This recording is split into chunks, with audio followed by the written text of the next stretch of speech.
है इसका क्या मतलब है? भय मुक्त समाज। प्रकृति व्यवस्थित है इसका क्या मतलब है? ग्लोबल वार्मिंग नहीं है, प्रकृति में संतुलन है, इससे ज्यादा होता नहीं, इससे कम में चलता नहीं, है ना। तो यहाँ ये निकल के आया, यहाँ ये निकल के आया, इसी को कहा मानव लक्ष्य। तो सभी मानव के खुशी होने का, सुखी होने का एक ही तरीका है कि मानव में समाधान हो जाए,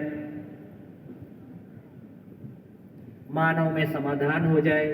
तो समाधान बराबर सुख होता है। इसको थोड़ा सा एक बार देख लेते हैं, जितनी चर्चा हमारी अभी तक हुई है। इसका मतलब ये हुआ कि जिसको अभी तक हम सुख कह रहे हैं वो क्या निकला?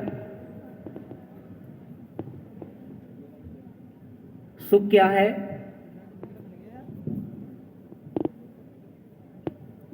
स्वीकृति किसके लिए? व्यवस्था के लिए। स्वीकृति किसके लिए?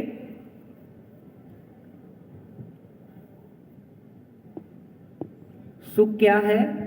स्वीकृति है।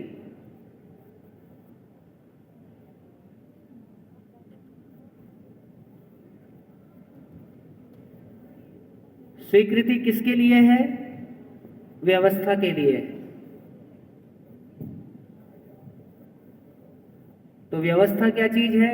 मानव व्यवस्थित हो जाए, परिवार व्यवस्थित हो जाए, समाज व्यवस्थित हो जाए, प्रकृति व्यवस्थित हो जाए, इसी को बोला।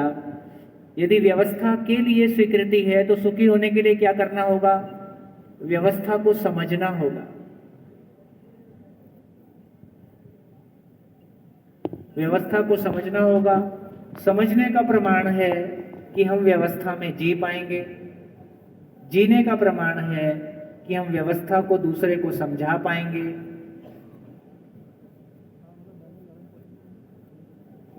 जैसे मैकेनिक कौन है?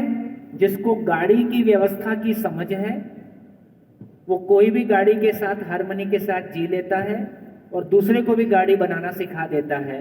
तो हम कहते हैं कि यह आदमी गाड़ी के मामले में समाधानित है। डॉक्टर क्या है?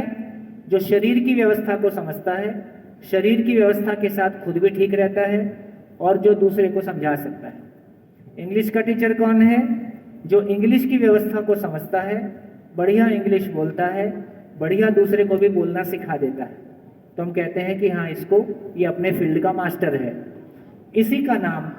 और जो मानव की व्यवस्था को समझता है, जो मानव परिवार, समाज और प्रकृति की व्यवस्था को समझता है, ऐसा उसमें जी के खुश रहता है, दूसरे के भी खुश होने के लिए उसको कम्युनिकेट कर पाता है। इसका नाम समाधान है। इसी का नाम समाधान है।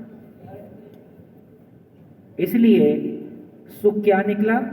तो सुख का डेरिवेशन हो गया समाधान बराबर सुख। समाधान बराबर सुख और समस्या बराबर दुख।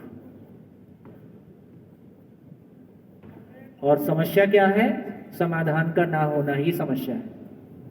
बढ़िया, धन्यवाद, नमस्कार।